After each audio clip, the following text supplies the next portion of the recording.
Hi everyone. So first of all, thank you guys for being here with us today. That's our last, unfortunately, Café com Prosa. Uh, I'm really glad we made it this far. So thank you guys for following us through this journey. I'm sure everybody liked it, and I'm sure we still have so much to learn from these guys we have invited to be here with us today. So today, Maria Luisa, which I think you guys know her from the Café com Prosa, we talked about Europe. She's going to be the host again. So thank you, Maria Luisa, and welcome. Okay. Hi, everyone. Hope you're all doing fine and you're all safe. Today, we'll be hosting some colleagues from Africa.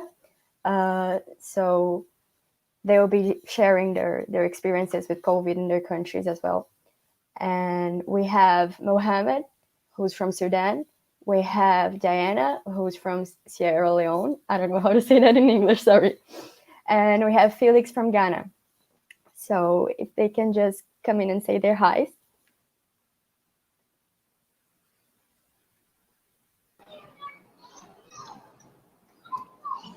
Hi everyone. Guys. Hello, people. Okay. We also have Isis, who is one of our regional coordinators for DENEM, and she'll be doing the final speech about the situation in Brazil. Hi everyone. Hi, Isis. Hi. Okay, so I think we can start with Diana with her presentation. Okay.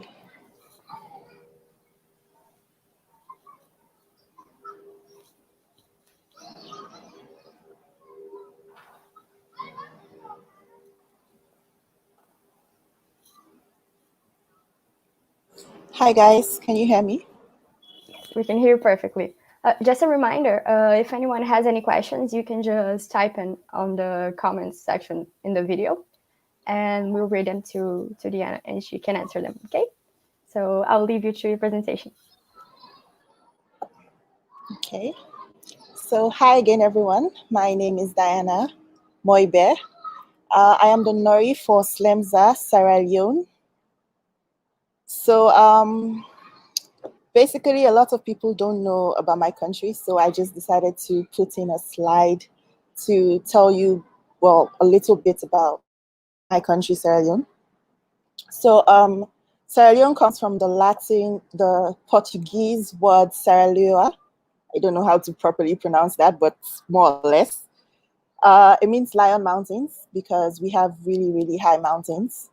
We are an English-speaking country, and our local language here is Creole, which is like a broken form of English. So Sierra Leone is a very small country. We're in West Africa, and we're known for our beautiful beaches and friendly people. We're also known for our diamonds, and well, as a result of those diamonds, we had about 10 years of civil war, and the country is still, unfortunately, recovering from that. Like I said, we're a small country and we have a very small population. Our population is about 7.68 million people.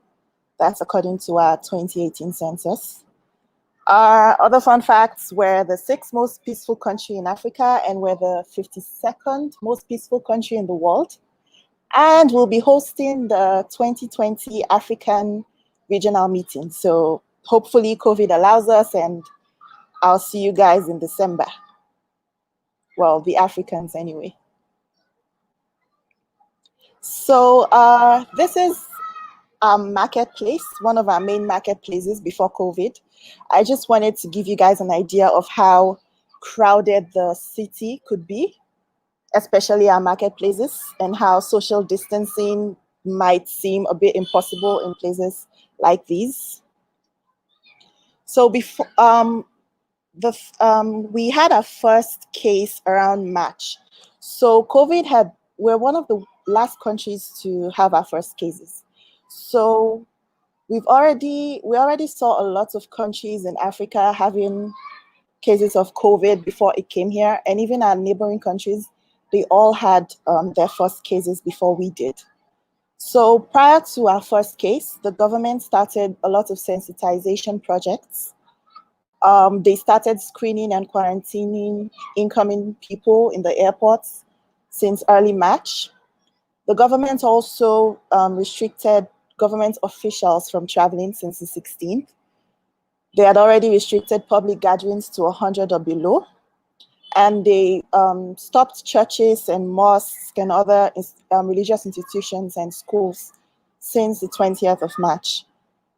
Finally, our borders were closed on the 22nd of March. So we had our first case on the 31st of March. It was someone that had come into the country, I think 2 weeks earlier, and he was already being quarantined at a hotel close to the national airport.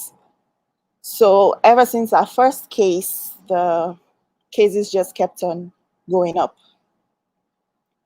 So before having our first case, everyone was already really worried in the country because unfortunately we have one of the most underdeveloped health systems in the world. We, in terms of infrastructure, even in terms of health workers, we don't really have that much to write home about. I mean, we're getting better, but we don't really have that much. So already a lot of people, even before COVID came, a lot of people were panicking and just praying and hoping that it doesn't come. And that was the main objective of our government. It was to prevent it from coming in the first place, because we knew that if it comes, it will be a problem. And as most of you know, we've already had Ebola in 2014, 2015. And Ebola took us completely unawares. And it led to a lot of problems. So we're a bit better now compared to then, but COVID still met a very underdeveloped health system. So the reaction of the public was mainly pessimism and panic. And a lot of people just thought we were all going to die because we had seen bigger countries, developed countries, not being able to control COVID. We saw problems in China, problems in the US. So we thought a lot of the population was saying, if these big countries can't control it, then how can we control it? Then there's the cross-section of the population that decided that this is not an actual disease. It's just probably a ploy of the government to maybe kill people or something like that. So our first case, the government set up an EOC, an Emergency Operations Center. They started with the compulsory masks in public. They banned inter-district travels. The first case was in the city. Yeah, it was in the main city, the capital city. So they banned all inter-district travels. Sensitization continued. We set up isolation centers and treatment centers because we didn't want to start taking people to the main hospitals. They decided to set up extra isolation centers and treatment centers to leave the hospitals free to the general population. I think of all the countries, we had the least amount of lockdowns, or the shortest duration of lockdown, rather. We had 2 lockdowns, and it was 3 days each. Immediately, the government put a curfew that was from 8 p.m. to 7 a.m. And basically, I think the government was a bit confused because, like I said, already we have an underdeveloped health system, and coupled with all the other little problems of a developing country, a third world developing country, confusion is a natural instinct. So these are some of the press releases about the curfew and about the use of face masks in public. We've had about 5 or 6 of these press releases on face masks. It's like the release is renewed every month because people are not necessarily following these guidelines. So did the measures work? I'll say yes and I'll say no. Basically, I'll say yes because compared to how we were expecting, COVID hasn't really it's been a problem, definitely, but we were expecting way worse, and somehow by some miracle it's not as bad. It's still bad, it's just not as bad as we're expecting. So most of the positives are from the private sector, unfortunately, not the government, not the public sector. So there was a lot of raising awareness, because in a country like ours, it's important to let people know exactly what's happening and clear the myths and clear the rumors and all that going on, and making people aware that this is a disease. It's not man-made, it's not government-made. It could kill you if you're not careful, but it's also preventable if you do the proper and the right things. So there was a lot of awareness raising, and I think that was the best thing the government did, or it was the thing they did in the best way, if I should say, because they tried to reach every single member of the population. And there are a lot of villages, a lot of places inaccessible by road. So they really tried to employ people to go to these places and inform people of what is happening and what they should do, show people how to wash their hands, how to use sanitizers. And my next point, we started making local sanitizers, locally made sanitizers that were more affordable rather than those that were being imported. Because naturally, as soon as the disease came, a lot of people were rushing to get sanitizers, and it was becoming a problem. It was becoming scarce. So a lot of people, a lot of organizations, even our pharmacist students, made their own sanitizers. A lot of organizations made, and most of them gave it out for free. And the ones that were selling it at an affordable price. So the average person will be able to afford it.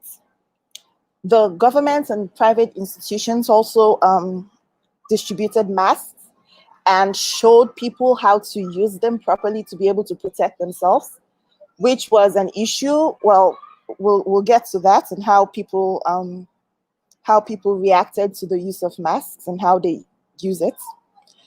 We started having hand washing stations. A lot of different forms of hand washing stations were made, ways you wouldn't need to touch it, so that you'll be able to use your foot and use a pedal to be able to use your hands. A lot of this just popped all over the place. So everywhere you turn, there's a place to wash your hands. They put them in the local markets, in all the public areas where people gather, in the streets. It was just all over. Anywhere you turn, there's some place to wash your hands. So there was really no excuse to not wash your hands. During the lockdown and even after, because the government put a lot of restrictions on working time, the government also tried to reduce the amount of staff working at each time. So they decided to do shifts. For most government institutions, they decided to work by shifts. And then they reduced the work day from 10 to 4 instead of the usual 9 to 5, mainly because of the curfew. So a lot of people were advised to reduce their staff in order to maintain social distancing. So a lot of people lost their jobs. And already we were struggling economically. So COVID coming basically just made things worse. So a lot of places had to close up. So a lot of people lost their jobs. Added to the lockdown and the curfew, a lot of people sell at nights. We have a lot of street vendors that sell at night. They sell food and other things. So having a curfew at 8 p.m. wasn't conducive for them, because they work at night. So there were lots of distribution of food items, especially by charities and NGOs, and even the government, to these underprivileged communities that are struggling. One action of the government that was very, very impressive in my opinion was that they were very prompt to limit social gatherings. Even before having our first case, they shut down the churches, shut down the mosques, shut down schools, even before our first case. So that was impressive, maybe a little bit too late, but it was still impressive that they took such a bold move, because it was not a popular decision among the general population. A lot of people were upset with it. A lot of people disagreed. So I feel, in my opinion, that it was a very good action, because it could have been worse if they hadn't immediately shut down these institutions and limit these gatherings. So then there was also local innovation. Engineering students and some engineers made ventilators, and we also had help from the international community. So these are some. This is one of the ventilators that the engineering students of the University of Serra Leoa made. We also received help from World Bank and other organizations. So prior to COVID, Serra Leoa had just one ventilator, like the entire country had just one. Now, I think, I'm not 100% sure, but we'll be approaching 20. But at that time, we had just one.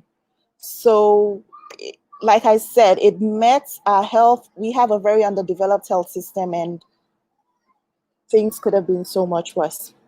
So, challenges we faced, poor execution. The government tried, but certain things were not done properly. Certain things could have been done better. Like the way like I said, I'm impressed about how they handled the situation before COVID entered, but a lot of people are saying that they could have shut down the country sooner. Immediately, we heard that our neighboring countries, which are Guinea and Liberia and even Cote d'Ivoire, immediately they had their cases, and the cases were rising. They were going up. The government should have shut down the borders immediately. But for some reason, they didn't do that. There were still people going back and forth, back and forth. They tried quarantining them, but at the end of the day, if they're already there, if they're already here, they're already here. So it wouldn't make much of a difference. The initial goal should have been to not allow COVID come in the first place. So certain measures could have been taken earlier than they were taken. And currently, there are rules around about wearing face masks. A lot of people are trying, but a lot of people are doing it wrongly. And a lot of people are doing it in a way that could actually predispose them to COVID even more.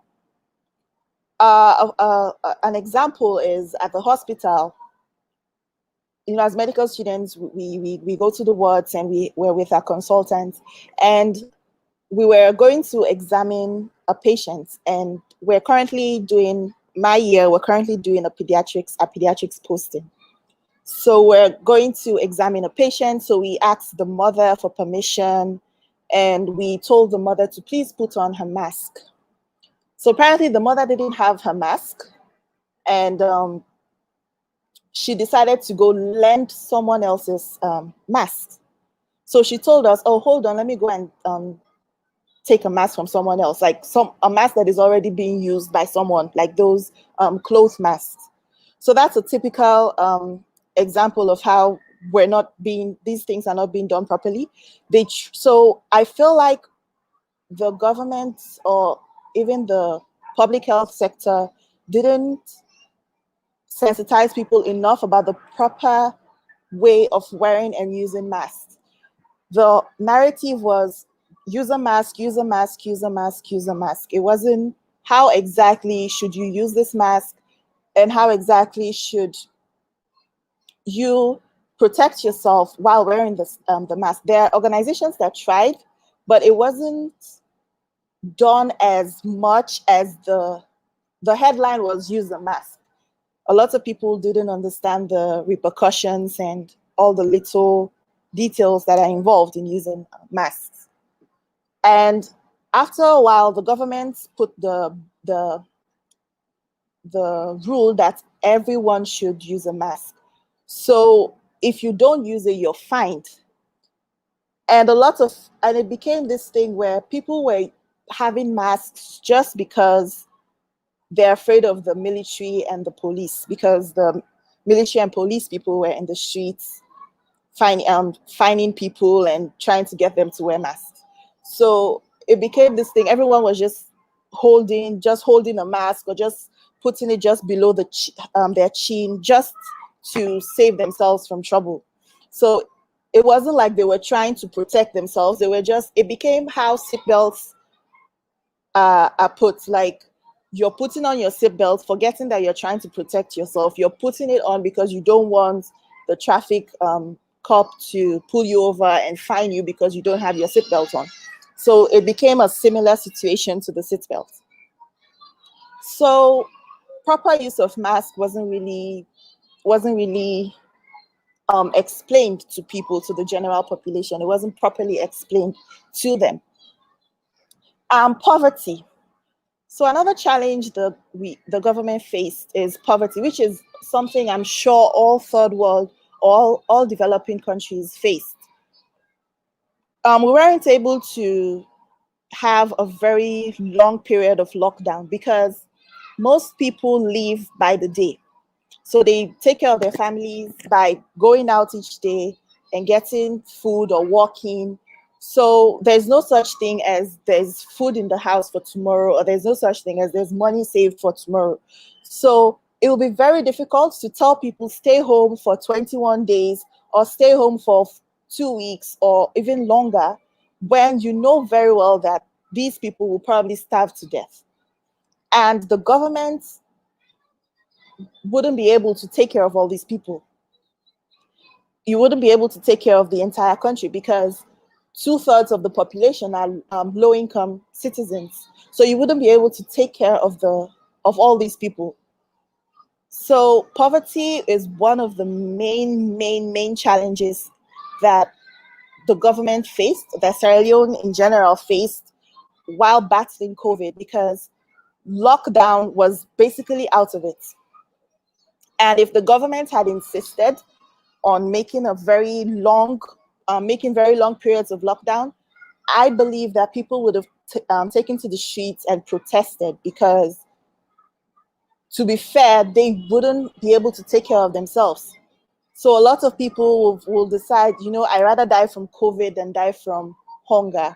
I'd rather my kids die from COVID than they die from hunger. So it was basically between the devil and the deep blue sea.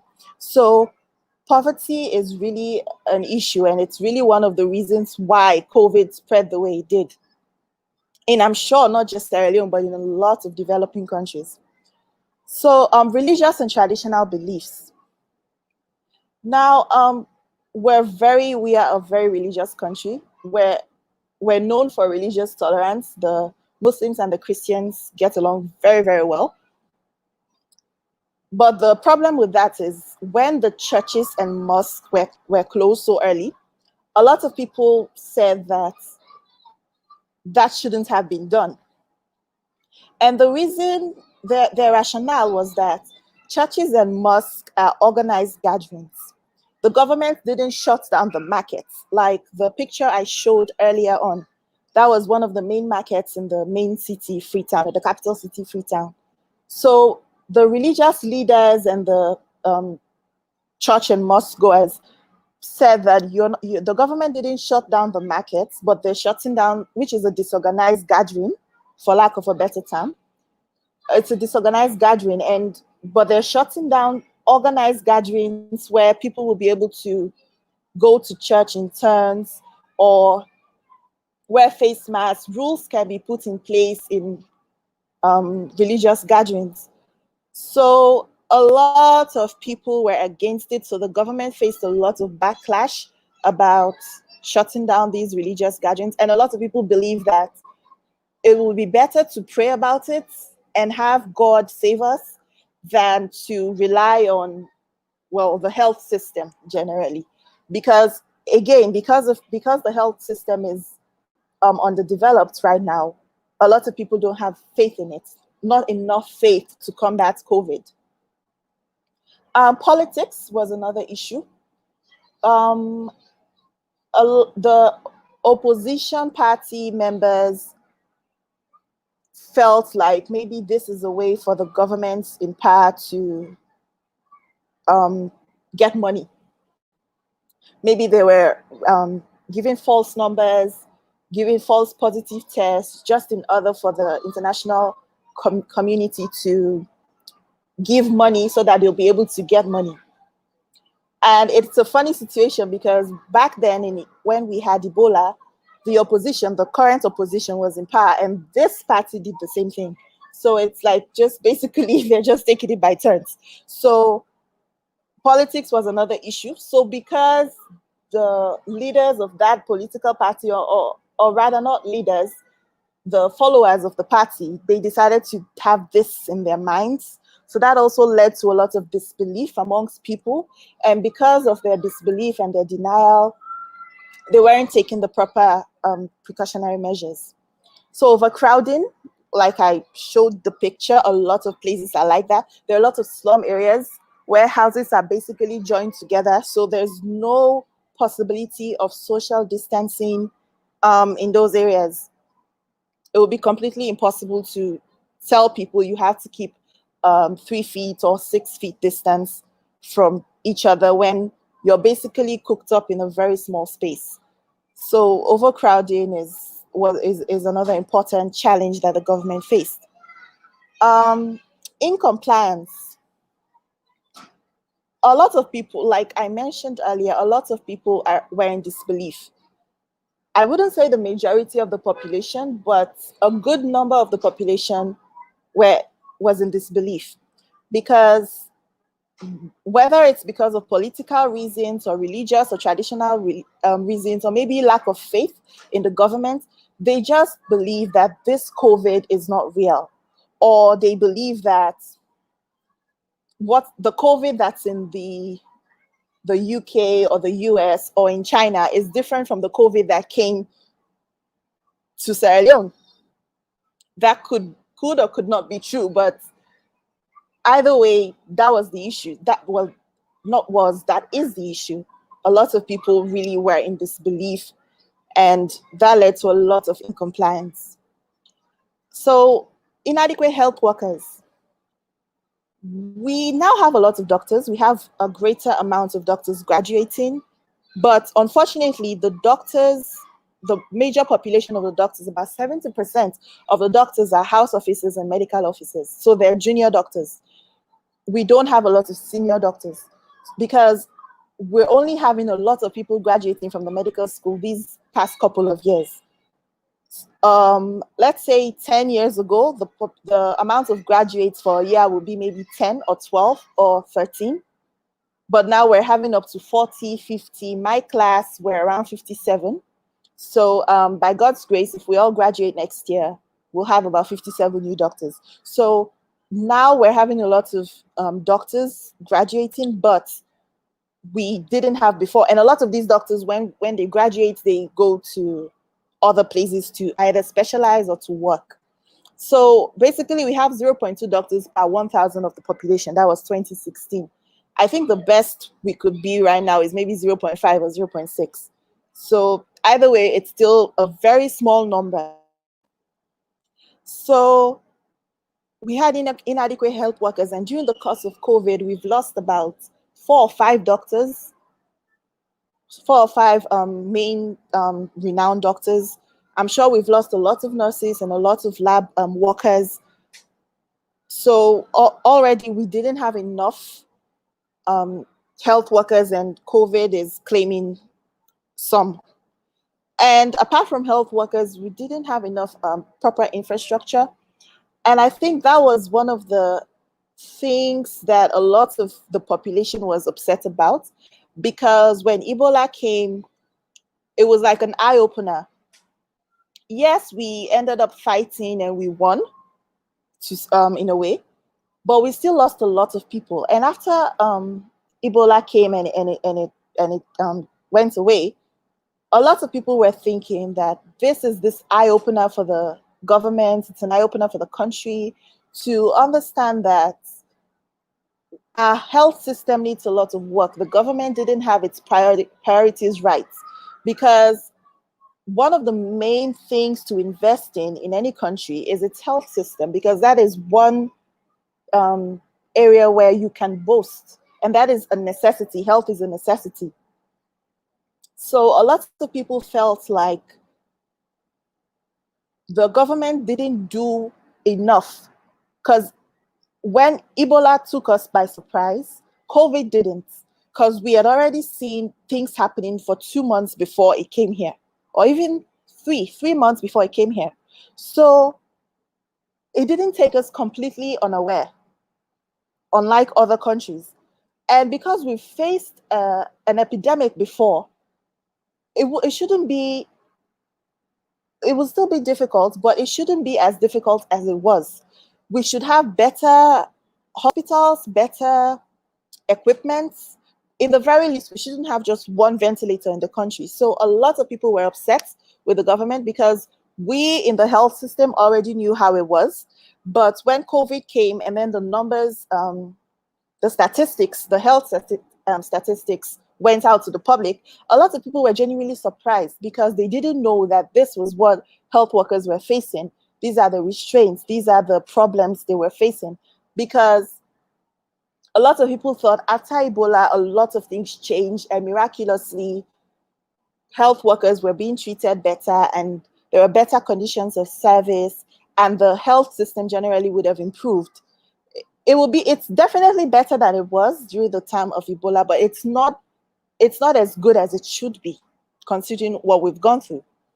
So scrutiny from the population is another issue. Due to all these reasons, a lot of people the population was criticizing the government, because they've lost faith in the government, and they weren't okay with the measures they'd taken, especially, like I mentioned, the religious shutting down of religious centers and all. So because of the excessive criticism, I felt like the government was under a lot of pressure to maybe reopen, because everyone was just saying, this is not working, we're taking these steps, it's not working, let's just go back to life as normal. You know, it was difficult. The population was really being difficult.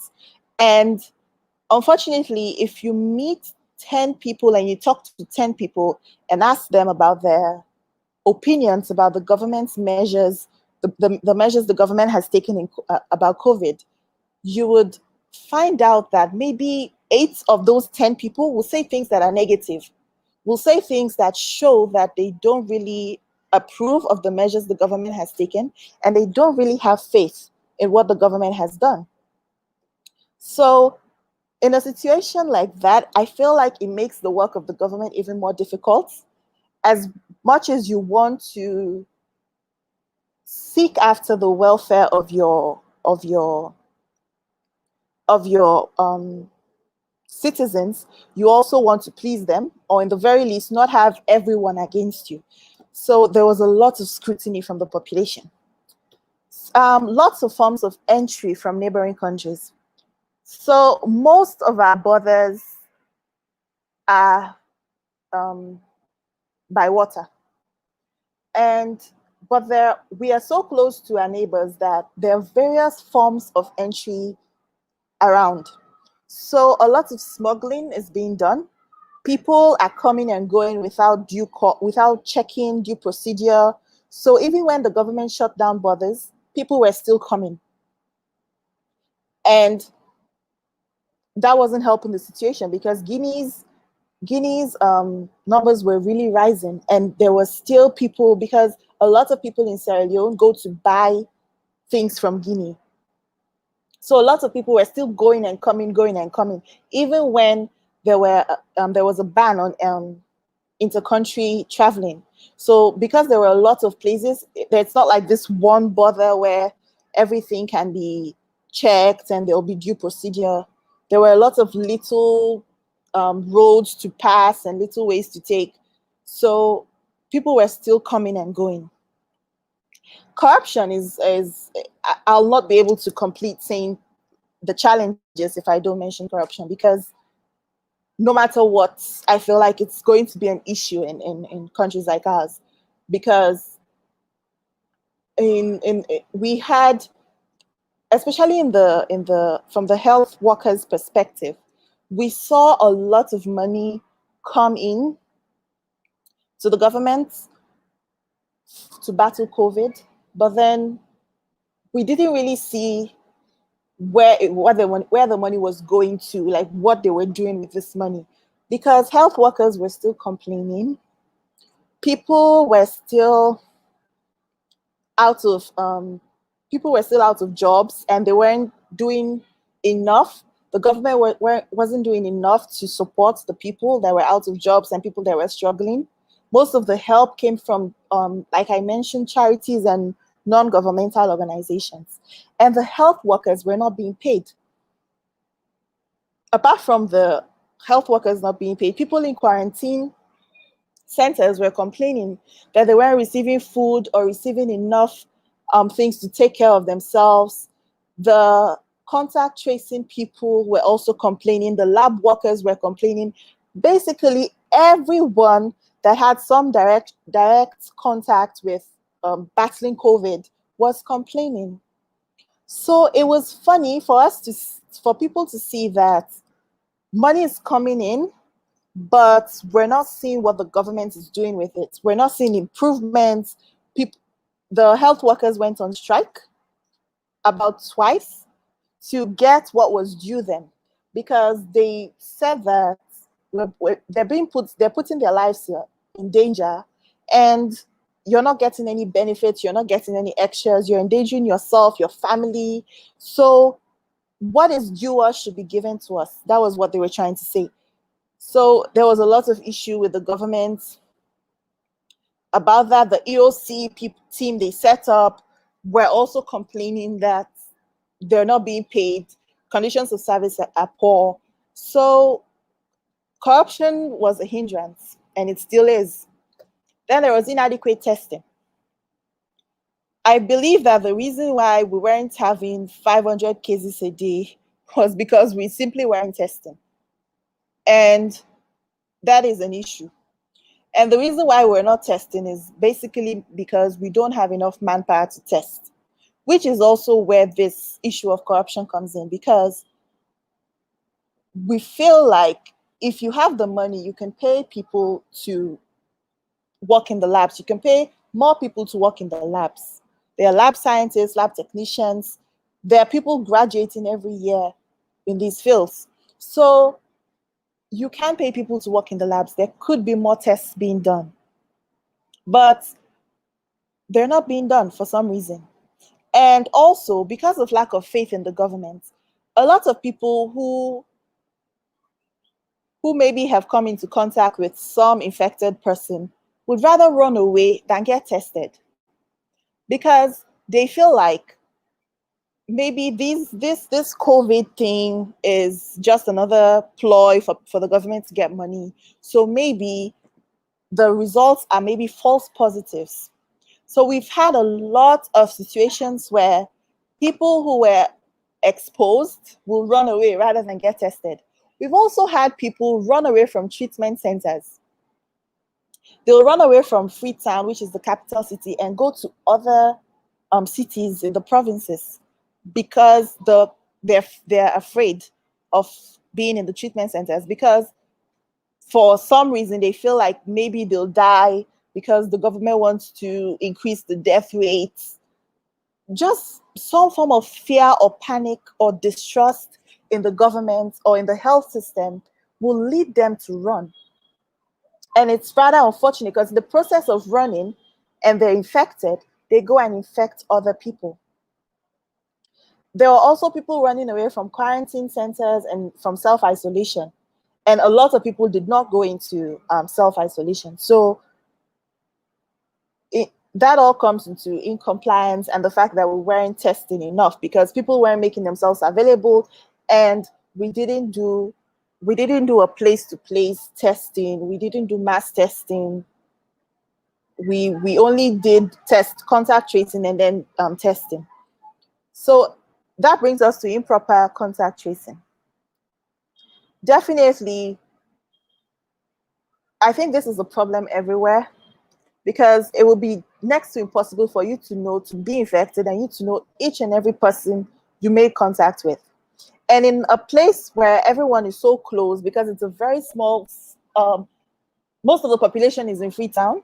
It's a very small place. It's a very small city. You can basically go from east to west in under an hour without traffic. So it's a very small city.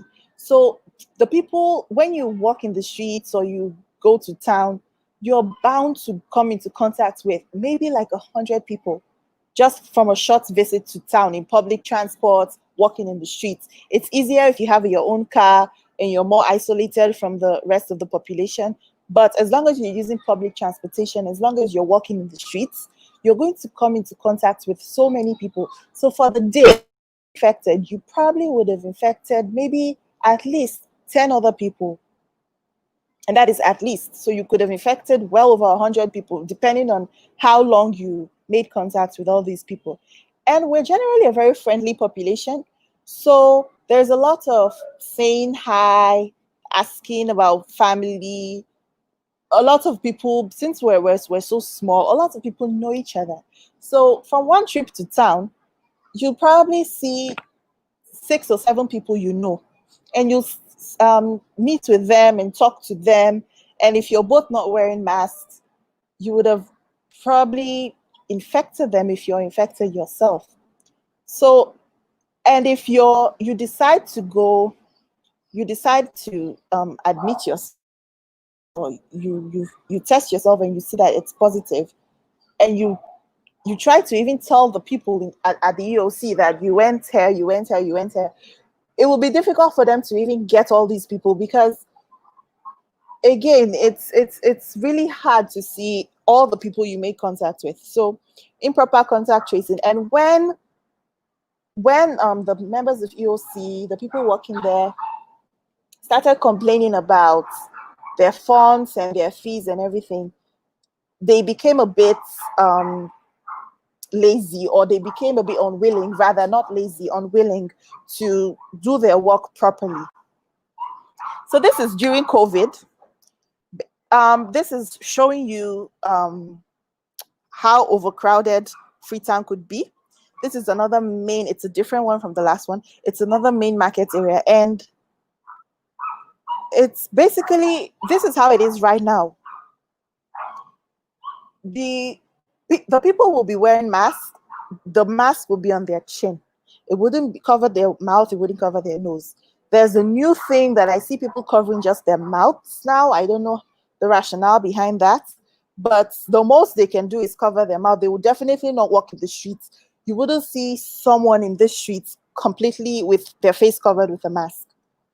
So this is during COVID. So basically, there's not much. The government tried to put these rules and try to get the military and the police in the streets. But the thing is, if you come to a street like this, where do you start to arrest people for not wearing a mask? You're not going to gather all these people and go put them in jail. That is literally impossible. You can't beat them up. It's against human rights. You can't fine them. They won't pay. And if they don't pay, what would you do to them? So it's next to impossible to be able to get these amounts of people gathered at one place at a time under control. So the best the government can do is enforce their mask rules in the posher communities, places that are less densely populated.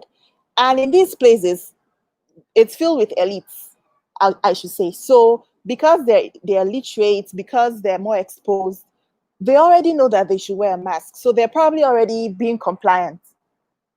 So it's not even necessary. So the places, and that is the problem a lot of people are having. They're saying the places that are more densely populated, these are the places the government should put these rules. But then how can you enforce a mask rule in a place like this? the best you can do is go to places that don't have a lot of people, in which case those places don't even need a mask rule, because people can stay away from each other. So currently they'll try to put the rules in supermarkets and other gatherings, but the main places, really, that rule cannot be enforced. So this is a newspaper that was talking about the national strike of the health workers.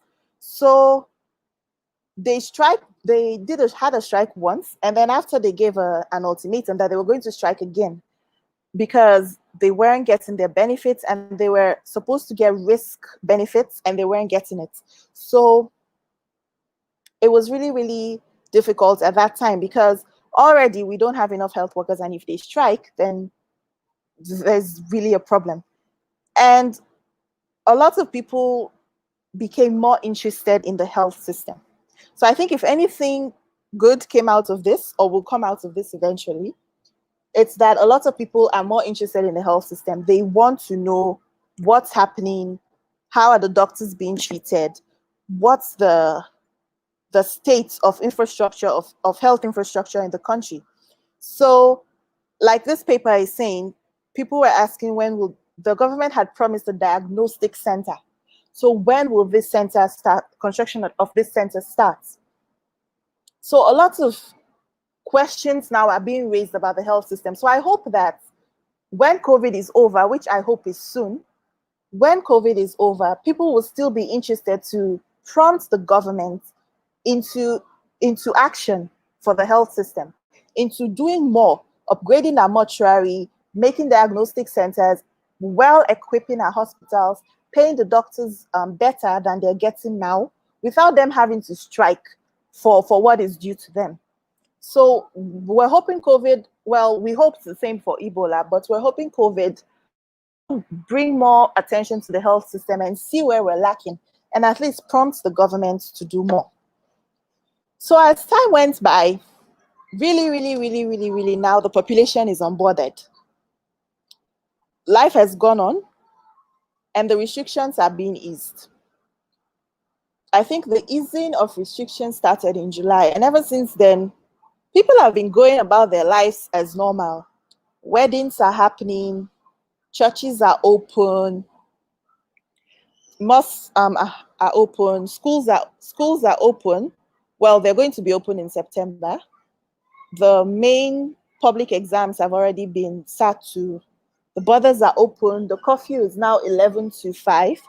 There's still a rule on face masks, but like I mentioned earlier, enforcing that rule proper enforcement of that rule is next to impossible here. So currently, these are our COVID updates. This is the yesterday, as I finished my slides yesterday. So this is the update as of yesterday, 3 p.m. We had about 18 new cases, and I feel like the reason why we have 18, as all of you would see, is because we're not testing enough. I'm sure there are way more cases than these. So the total confirmed cases were 2,087. We've had 72 deaths, and 162 people have recovered. Total in quarantine at 247, and these amounts have been discharged from quarantine. So basically, in a situation like what we have in Serra Leone, there's more the government could have done, definitely, but there's also only so much they can do, because due to all the challenges I've mentioned, it makes work for the government very difficult.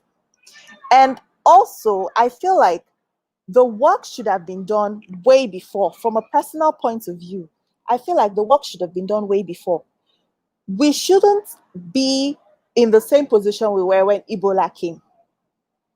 Our health facilities shouldn't be the same that they were when Ebola came, because that was a time where we could have really learned, we could have really made an effort to improve and know that even if it's not, no one saw COVID coming, definitely, but even if it's not COVID, we could have been expecting an Ebola outbreak anytime afterwards, because Congo has had tons of outbreaks since then. We've just been lucky. We've not had a reoccurrence, but it could happen. And something worse came because COVID is way more contagious than Ebola was. So the issue a lot of people, myself included, have with the government is that they didn't do enough after Ebola. They could have done so much because we should have learned. A lot of countries didn't know what an epidemic felt like, but we did. And we saw our doctors, that we lost so many doctors during the course of Ebola. We lost so many friends, so many relatives. Every single person that lived in Serra Leoa at the time, or even people that are in the diaspora, lost someone. There's at least one person you know that died from Ebola. So I felt like afterwards, it should have really been an eye-opener to the government to focus on the health system and see that this is a place that is lacking. But ever since then, in order for doctors to get good conditions of service, they'll have to strike. And the process of doctors striking also paints the doctors in a negative light to the general population, because it's difficult to understand something if you're not going through it. So I've heard people say, you chose to do this for a living, you chose to save lives for a living, why are you asking out for so much money? And it's sad and unfortunate that people would think like that. But because in reality, even though, yes, we're striving to be doctors and doctors are trying to, they're saving lives and that's the main goal, but at the same time, they're alive too, and they have families, they have people relying on them. So saving lives for free is not really possible, and it's not the best. So in the very least, they should see it in a way that because they're saving lives, they should be given everything that they could possibly get. So for a doctor's salary to be increased, they need to strike. For better conditions of service, they need to strike. So the government only listens when there's a strike or when there's a riot or when there's some form of problem. And I'm hoping, like I mentioned earlier, I'm hoping that after COVID, a lot of things will change. But I'm also a bit pessimistic because, like I said, Ebola claimed way more lives and not much changed. So I'm hoping after COVID, people don't just forget, that the government sees that there's a lot to work on and there's a lot to be done. So they shouldn't just forget and move on. So there's a lot they could have done. They could have done better.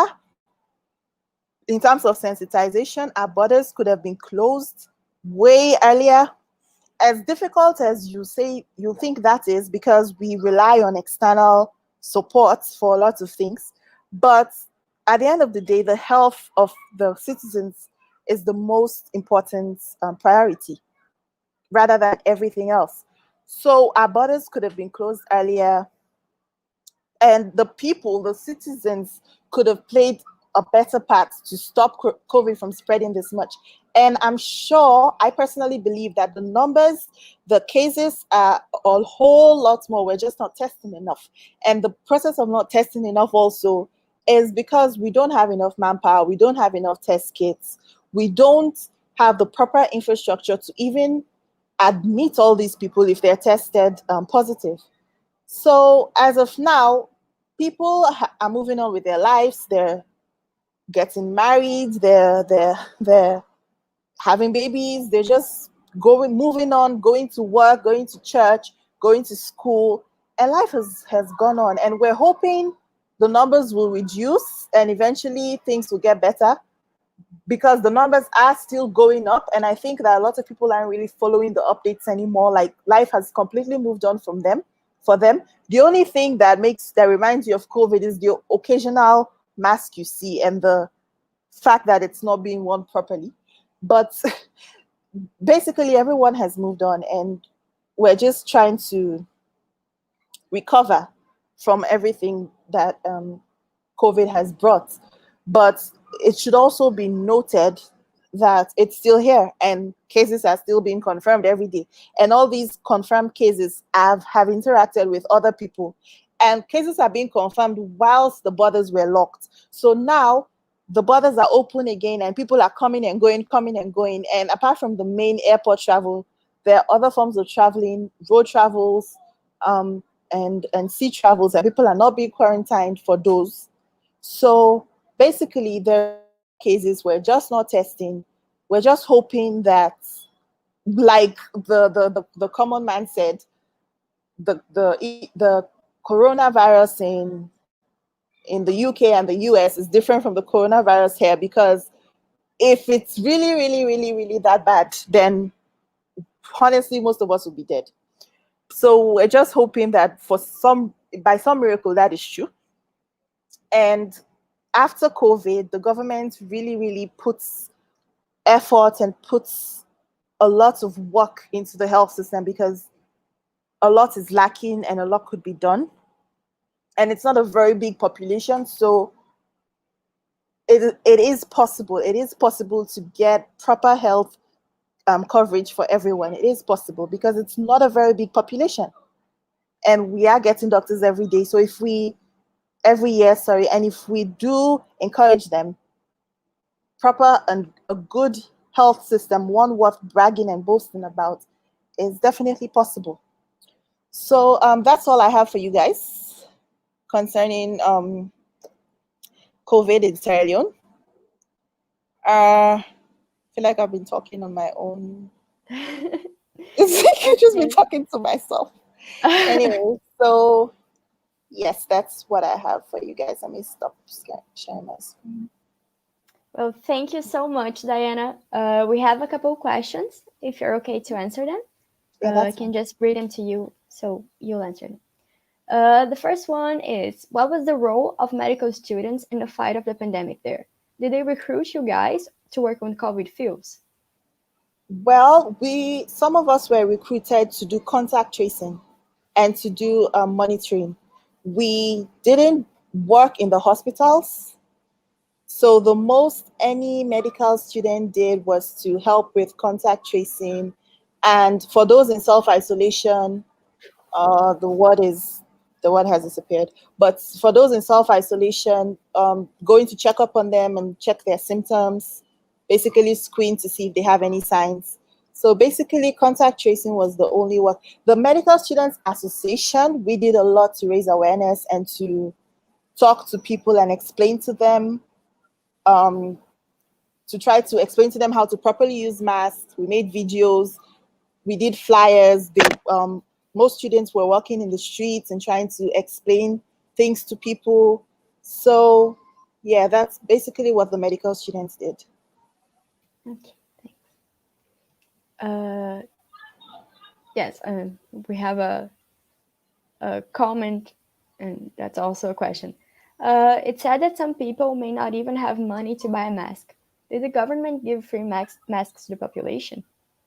Yes, like I mentioned in one of my slides, that they gave free masks to the population, not just the governments. Again, that is another part that we're a bit disappointed. The government didn't do that much in giving people free masks and free sanitizers and free help, basically. A lot of this was done by private individuals. There are people who were sewing masks at home and giving it out to the communities, their neighbors and all. So a lot of this was done, a lot of help when it comes to giving masks and hand washing stations and sanitizers were done by private individuals, not the government. Okay. I think that's it. Those were the questions we had. We have lots of thank yous, and I want to thank you personally for sharing your experience with us. It was certainly a unique point of view, even considering the experience you've had with Ebola and the expectations you might have had for COVID. And it was actually really, I don't know, touching, to see that some people just get used to that kind of stuff, get used to seeing people die and just live their lives as if nothing's happening. And that's just really, really, I don't even know how to describe it. But thank you so much for being here with us. We're really glad to have you here. And I think we can call Mohammed now. Hey, thank you for having me. Mohammed, you there?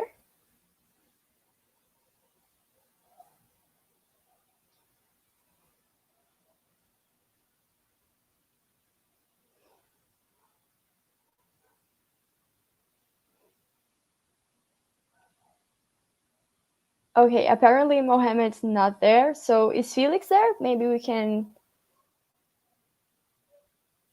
do his presentation first.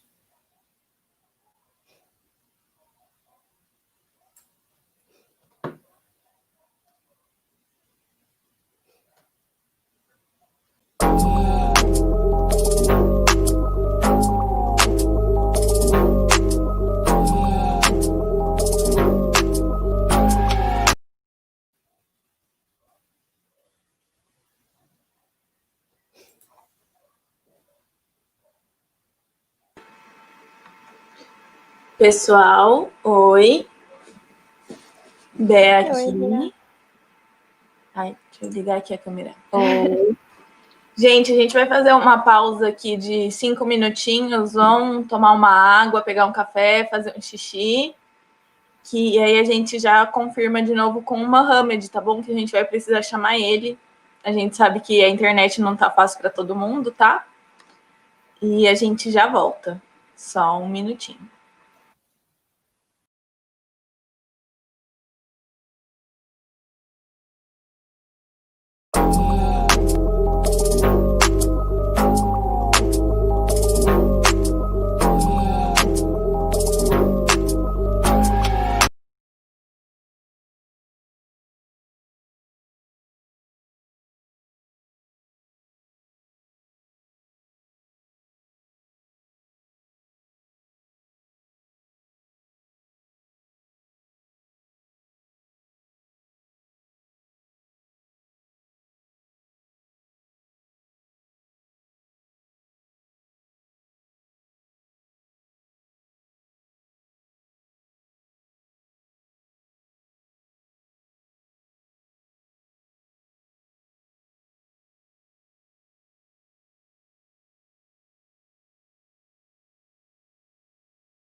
Okay, sorry guys, we had a little problem with the internet connections, but now we're back. And if Mohammed would like to start his presentation, it's the same thing. If anyone has any questions, just send them in the comment section and we'll read them to him, okay? So Mohammed, feel free to start your presentation. Okay, hello everyone. I'm sorry for the internet problem. I hope you guys can hear me now. I'm gonna start off by a brief overview. I'm not gonna be using a PowerPoint because of the internet, as well as the video is gonna be off as well.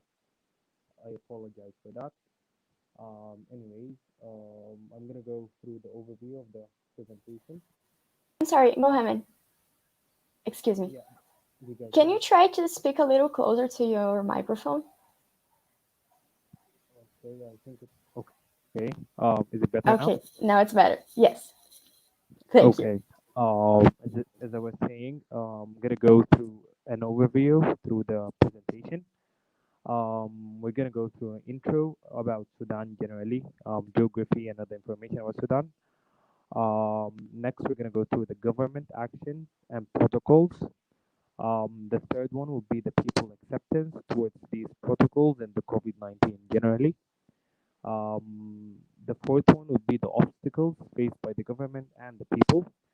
And last point would be the current situation of Sudan. And that would be it. So starting by the first point, which is an introduction to Sudan. Sudan is the third largest country in Africa. It's populated by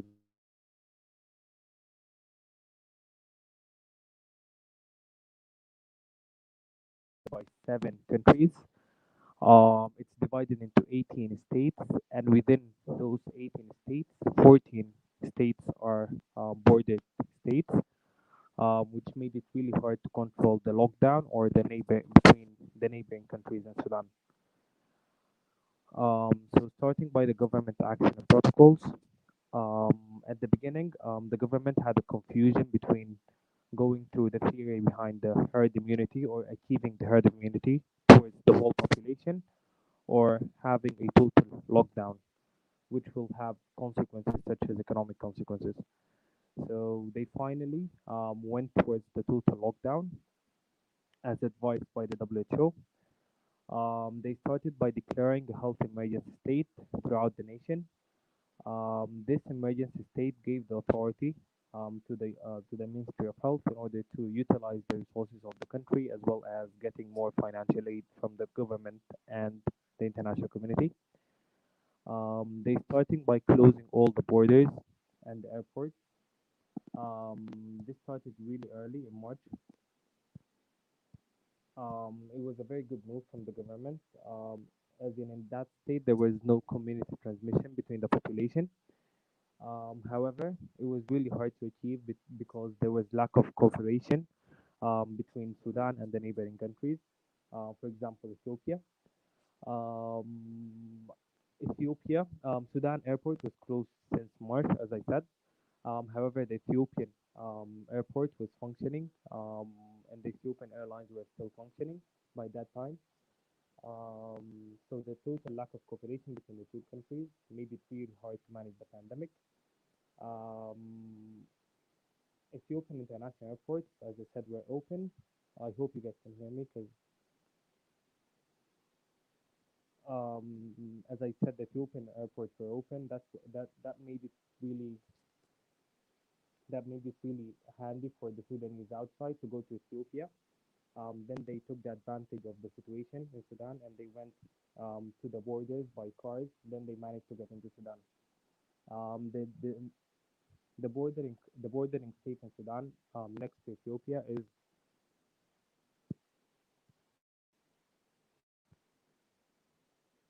I'm sorry, Mohammed.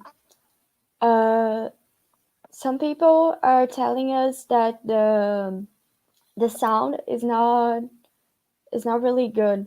I think maybe it's your internet. So I don't know if you think it's better for you to just move on, or if we can call Felix and you can go after him. They're saying it's a bit hard to understand what you're saying.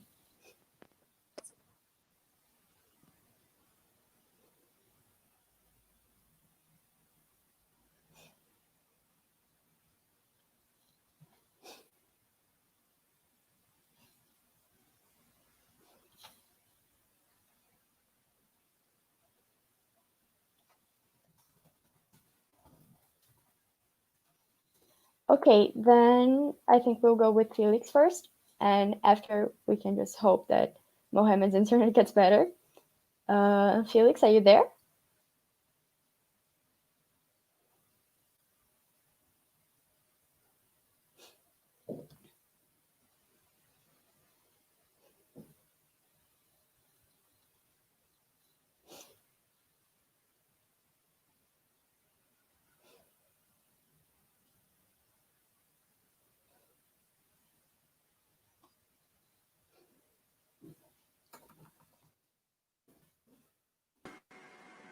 Hi, Felix. Are you there?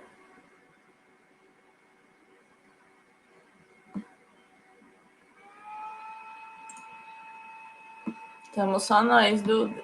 Não é Duda. Olha só que louco. tem uma menina que é a Maria Luísa Duda. Ela é CR. E eu jurei que você era ela, por isso que eu tô te chamando de Duda. Loucamente. Me desculpa. Imagina.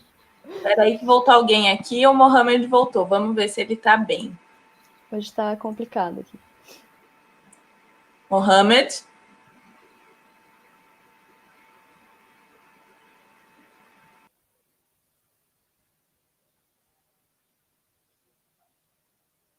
Mohamed, can you hear us?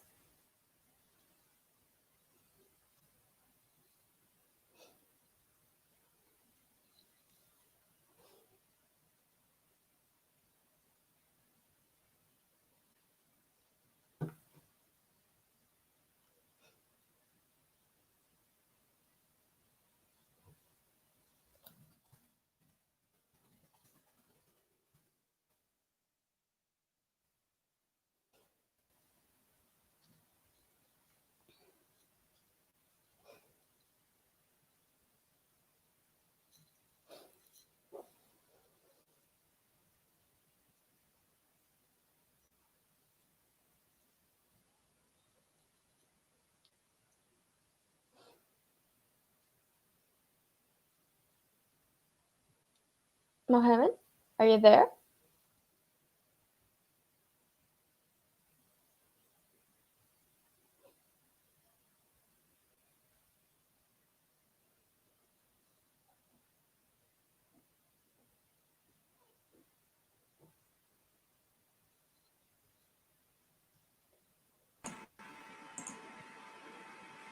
A internet é realmente uma facilidade, uma dificuldade, galerinha. A gente vai dar uma pausinha aqui rapidinho. Já voltamos. Agora eu aprendi onde ficam as coisas.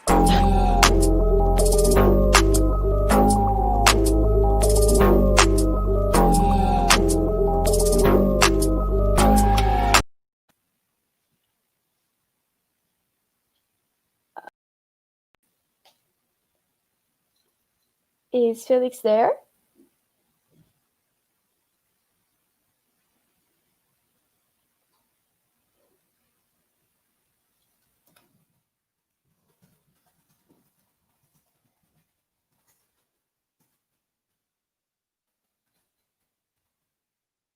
Okay, so it seems we're having a bit of a problem with the guy's internet.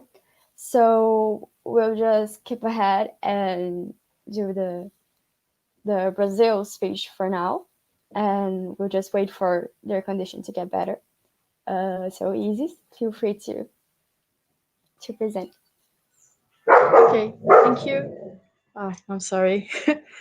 I hope it's not so noisy for you, but okay. So, hi, good morning, good evening, good afternoon. I don't know what time it is where you're placed right now. But I'd like to thank you for this space. Unfortunately, we're having so much internet problems.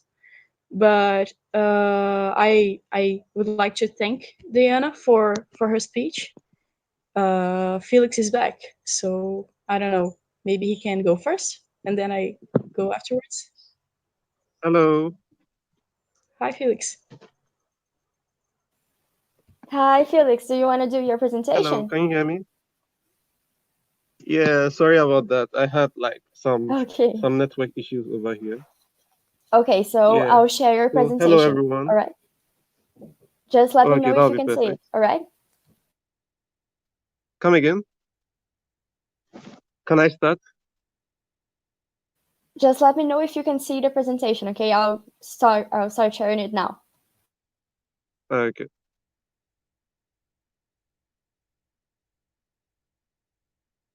Hello, everyone. I'm Felix, and I'm the Nori of Ghana. It's an honor to be here. So let me start with a brief introduction to Ghana. So Ghana is located at the western part of Africa. And we border Ivory Coast, Togo, and Burkina Faso. We were colonized by the British, and we speak English. English is our official language, and we are known for our cocoa and gold. Our currency is Ghana cedis, and we are the fourth most peaceful country in Africa by the Global Peace Index. Yeah. Okay. So this is the Ghanaian flag, red, gold, green, with a black star. The red signifies our forefathers' fight to independence, the blood they lost and all, and the yellow signifies the gold, our gold we have, our mineral resources, and the green is for the vegetation, and the black is for the black hole. Okay. Could you move to the next slide? Yeah. So this is the number of cases we are experiencing as of now. I took this yesterday, so it was as at yesterday. So currently, the total confirmed cases are 45,388, and the number of recoveries are 44,267, and there have been 285 deaths so far. So that would put the number of active cases at 836. Yeah. So the next slide, please. So the first two cases we had were imported cases, and they were reported on the 12th of March 2020. I think they were from people from Turkey and Norway. Yeah. So what was done was that a press release was released, and public education was made concerning the novel virus, and the government began contact tracing. So as at that time, the general response to like of most Ghanaians were that of they were really, I would say, they were really kind of apathetic, because as at that time we haven't seen anything of this sort before. This is kind of like unprecedented. Yeah. So next slide, please. So yeah, so the Ghanaian government initiated this contact tracing system where like anyone who has come into contact with those who have been diagnosed with the COVID virus are quarantined and like for 14 days straight, and later tested to see whether they test positive for it. Yeah. So before 22nd March, Ghana Health Service was tasked to provide daily updates on the number of active cases. So they did this active surveillance where they went around testing people. So then around that time, the number of cases were increasing because we're doing more testing. Yeah. And so during that period, there was a ban on all school activities, gatherings, and there was a partial lockdown of some major cities that were considered for the coronavirus. So those cities were Kumasi and Accra. Yeah. So as it progressed, I think the number of cases increased. And as at 22nd March, the borders were closed. The initial plan was to close the borders for about 2 weeks. But it was subsequently extended as the cases kept rising and rising. Yeah. So the lockdown involved all non-Ghanaian citizens or people who don't have permits of entry to Ghana. The borders were only recently opened on 1st September 2020, and with this, they have introduced a PCR testing where everyone is compulsory for everyone who enters the country. Yeah. Will you go to the next slide, please? So yeah, what the partial lockdown involved was that people could not go out. It's only those who provide the essential services, such as like government stakeholders, electricity, those who work at electricity companies, the media, and other key stakeholders. These were the only people allowed to like go around, and also those who need essential services like medications, food, were an exception to this. So yeah. So during this period, people could not go out of like these major cities, as I mentioned, Kumasi and Accra. Yeah. So I'll say, if you ask me with this partial lockdown, which people it affected, I'll say it affected mostly those who like earn their income on a daily basis. Yeah. And it also affected those with small scale business and those who were self-employed. So as at that time, like things were very difficult for them. But I would say the government, this is unprecedented. I haven't seen anything like this before. So I would say, in my own opinion, I'll say the government really tried because they went around sharing free food. They went around giving personal protective equipment. They went around giving masks to like the general population. So they really, really made an effort to curb down the coronavirus. And I'll say other strategies implemented by the government were the mandatory mask wearing. There was serious enhanced testing. There was education on intensive hand washing, which I think most of the general population went by or conformed to. And as I mentioned earlier, the government distributed a lot of PPEs to hospitals and other institutions. If you ask me of the challenges we faced during these times, I would say that Diana has she did a great job on her presentation. She summarized everything we're facing here as well.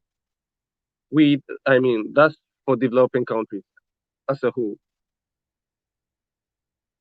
Next slide, please. Yeah. So currently, the places that are closed are nightclubs, drinking spots. With universities, all those writing their final exams were allowed to go back to school to write them. But I mean, as of now, they are all done with their final exams and they are back home. So currently, there's no one in university.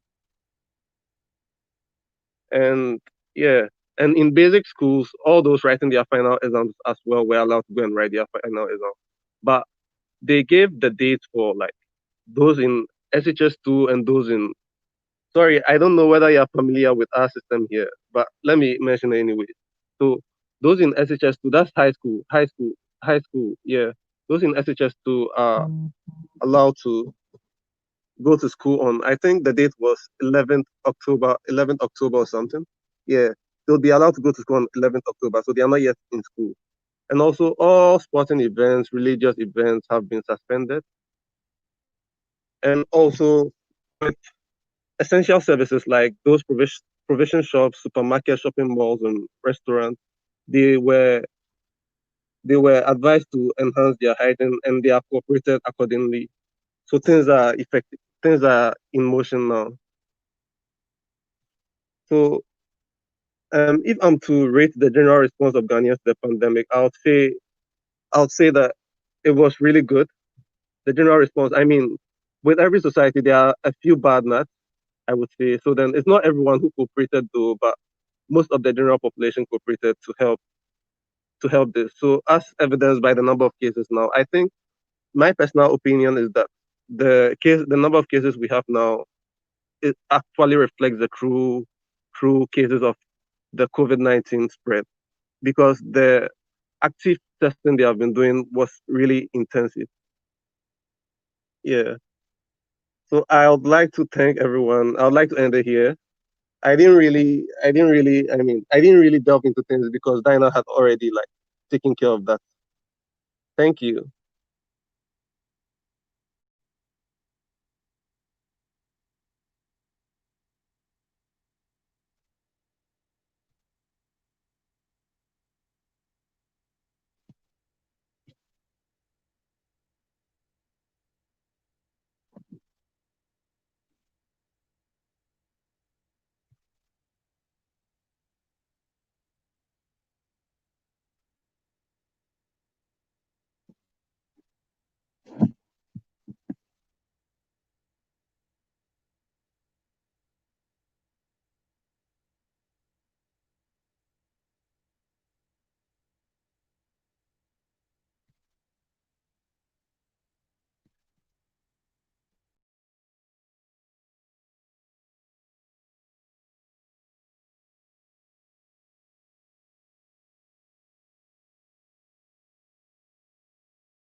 Okay, we're back. Sorry again. Sorry, everyone. I was helping my mom and all fall. Caiu todo mundo.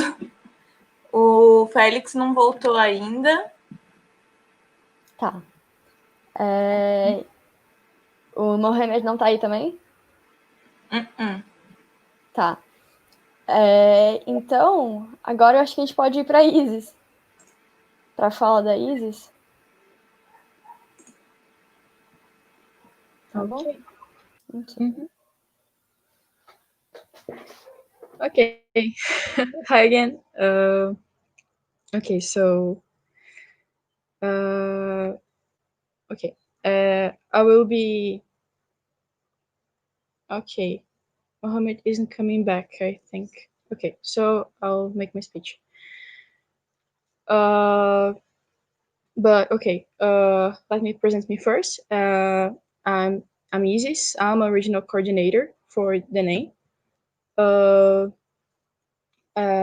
is our NMO here in Brazil. I hope you know that already. So I will be here today talking about the Brazilian reality in the face of this pandemic with you, like you did with your countries, and like other coordinators for the name did in the other meetings, the previous meetings from this one. So this speech is based on the statement that we read on the OGA of August meeting 2020, in the day that Brazil had reached the mark of 100,000 deaths of COVID-19. So today, September the 12th of 2020, Brazil has more than 130,000 deaths caused by COVID-19. And unfortunately, we don't have a perspective of this number to stop growing for now. This is happening in a large and diverse country that is Brazil. That from north to south has more than 200 millions of inhabitants in a big miscellaneous group of cultures, regions, and people. The impact of COVID-19 in Brazil was, as we said in the OGA, was due not only to the potential threat of the virus itself, but also due to the lack of an effective response to this crisis by our government. And we think we might know by now the power of words and fake news in our era, but it might not be easy dimensioning how much these factors would actually affect people's health. The numbers that are presented to us today show how reckless the government has been before people, treating this pandemic as a little flu, with very known statements from our president, such as "I'm not a grave digger," and when questioned about the numerous deaths and infections, the answer he gave was, "So what?"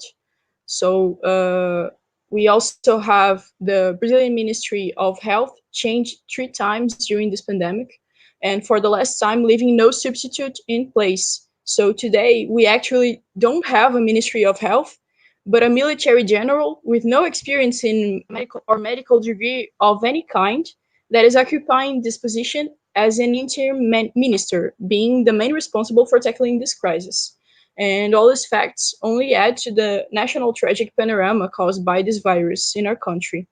Thus, in September 2020, Brazil is entering the 6th month of social distance, but where no social distance, in fact, took place for the majority of our people. Since the beginning of this pandemic, the government prepared no serious plan of action to assist the immense number of underemployed people with informal jobs that couldn't stop leaving their homes during the pandemic because they had to work every day to guarantee a meal in the end of the day. And this scenario only got worse. We reached the mark of 1 million unemployed people in the middle of COVID-19 crisis, still with no assistance from our government to make the people able to stay in their homes. But in fact, the opposite occurred. A constant stimulation of opening shopping centers, stores, public transport, as if nothing was happening, all in name of the profit despite people's lives. So With more than 1,000 deaths per day, with barely no federal strategy to control this threat, we still have a high rate of underreporting cases in this territory. Brazil is the country with the most deaths among health professionals, and the president of Brazil was considered the world's worst president in the fight against COVID-19 by the Washington Post. Their attitudes are also damaging by leaving the country outside from alliances with WHO for treatment and vaccines for this crisis. Right now, we are facing irreparable losses for our country's history. In the periphery of our country, the situation is even worse. In the poor communities, there are not even basic sanitation, and the Black, especially the young Black people, that other major population in these areas due to being historically marginalized in the structural racism that our society stands upon, are dying in a much bigger proportion than white rich people. The indigenous people are also among the most affected at the moment. There was more than 148 ethnic groups that with confirmed cases by the coronavirus, more than 23,000 infected and 640 deaths when we read the statement in the OGA. And this number only kept growing. So most of the deaths are concentrated in the Amazon area, that is in north of Brazil, forest that tries to survive and resist the rampant deforestation that grows month by month with the government's liberal measures from a year ago. And today, once again, our forests in Amazon are burning. And the federal government is only worried about hiding and lying about it for the world. So, on the other hand, fortunately, we have our unified health system called Sistema Único de Saúde, that is called by us as SUS. During this pandemic, it has provided the Brazilian people with free of cost treatment in the fight against COVID-19. SUS is the key point to discuss public health from another perspective, bringing to light once again the important discussion that the name keeps fighting for, that is the universal access to health, not only universal coverage. And meanwhile, we still face the impacts of the neoliberal measures of several governments, only deepened by Bolsonaro's dismantling our health system in favor of opening space to the private sector of health. So we from DENEM-Brazil fight for the right of our people to have universal, free, and quality healthcare in our country.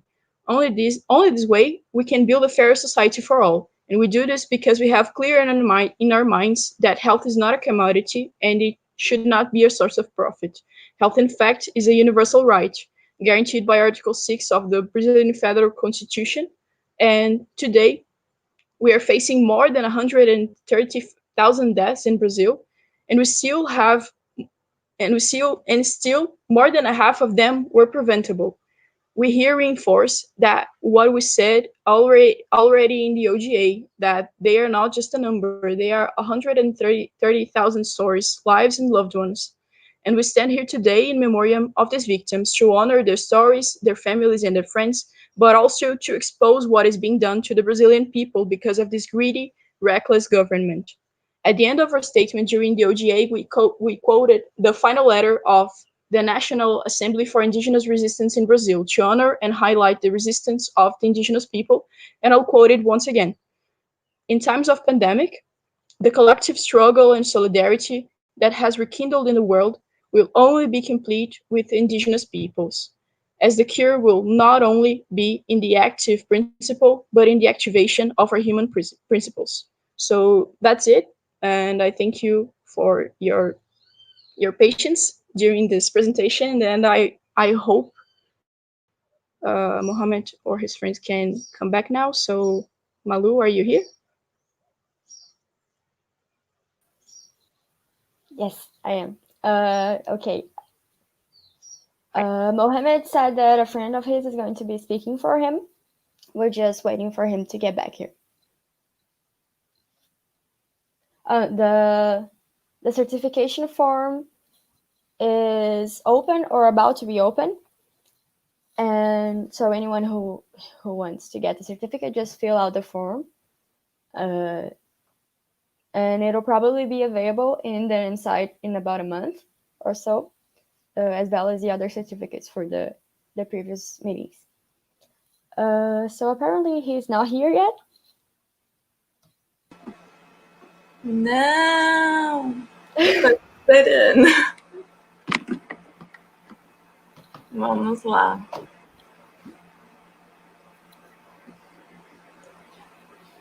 Ai, gente. Ó, temos 45 pessoas aqui. Peraí. Eu vou tirar a Isis, que ela já falou. Deixar a Duda. E eu. Vamos. Ai! Olha, você viu que. Tá na minha cabeça que você é Maria Luísa Duda. Não é. Em um ano, mais ou menos, eu consigo corrigir. Vamos lá. A gente já pediu para abrir o formulário. São muitas pessoas envolvidas na organização de um evento como esse. E já vão abrir. Olha só o Lucas, ele voltou. E eu queria aproveitar esse momento para fazer uma propaganda nossa da lojinha da DENEM, lá no nosso site, www.denem.org.br. Tem blusinhas maravilhosas, bottoms, porta-crachá. A gente vai fazer tirante para quando puder ter festa de novo. A gente usar nossos tirantes denenzeiros, lindos e maravilhosos nos eventos. Confiram lá no site. E eu tô aqui aguardando o amigo do Mohamed entrar. Aí eu vou deixar vocês dois aí, seveiros, conversando.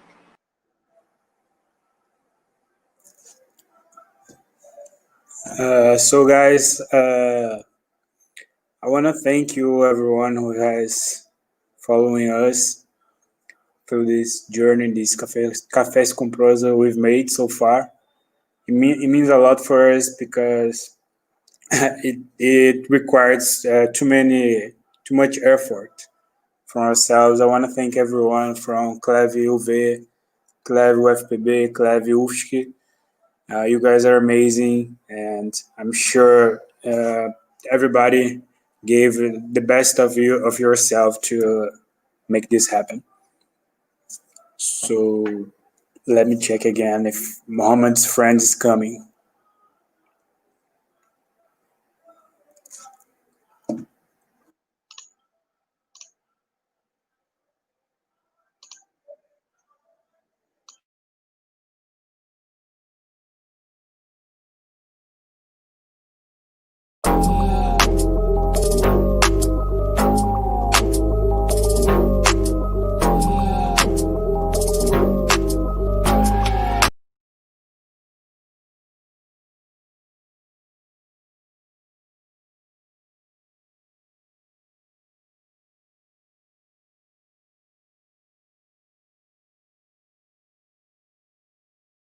A DENEM é de quê? De luta! E a DENEM é de quê? De luta! A DENEM é de quê? De luta!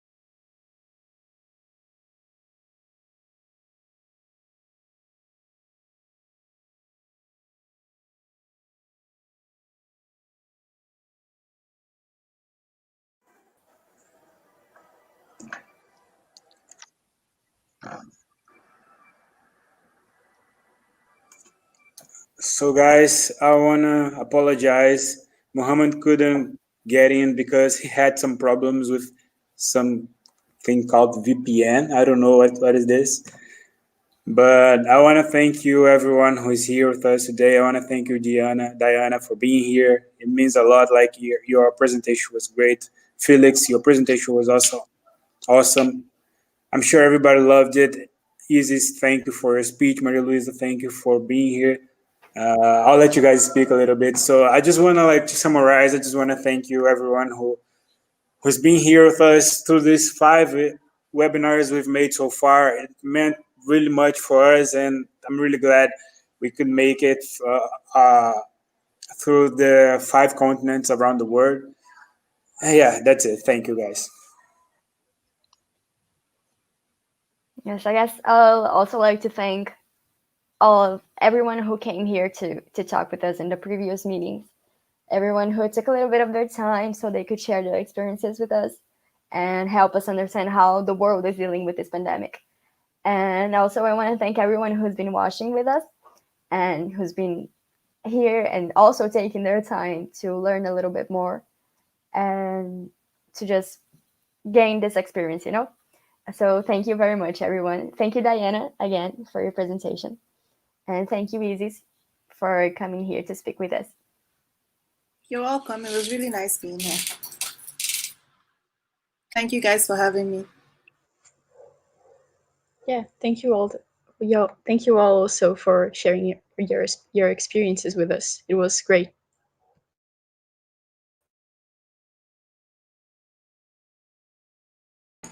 Gente, temos uma surpresa. Chegou o amigo do Mohamed. Ahmed. Sorry, I don't know how to spell your name. Welcome. My English is horrible. Diana, so thank you. So very much thank you. It's horrible, sorry. And I will leave Maria Luisa and Ahmed now.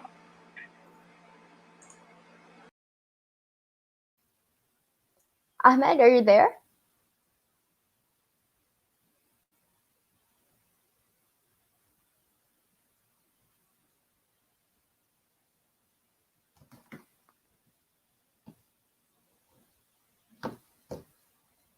Ahmed, can you hear me?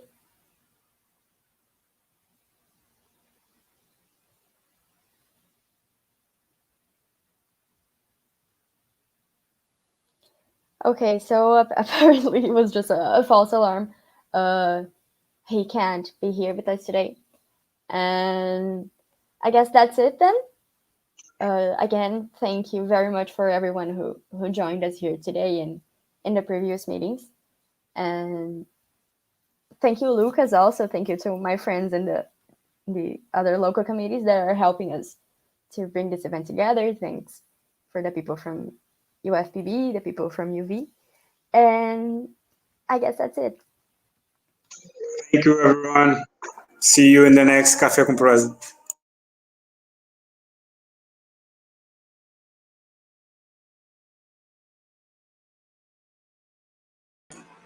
Não se esqueçam de se inscrever no canal, ativar o sininho e curtir os nossos vídeos. Para mais materiais, acesse o canal DENEM no YouTube, o nosso site www.denem.org.br e a nossa lojinha para nos ajudar a financiar o movimento estudantil. Beijinhos!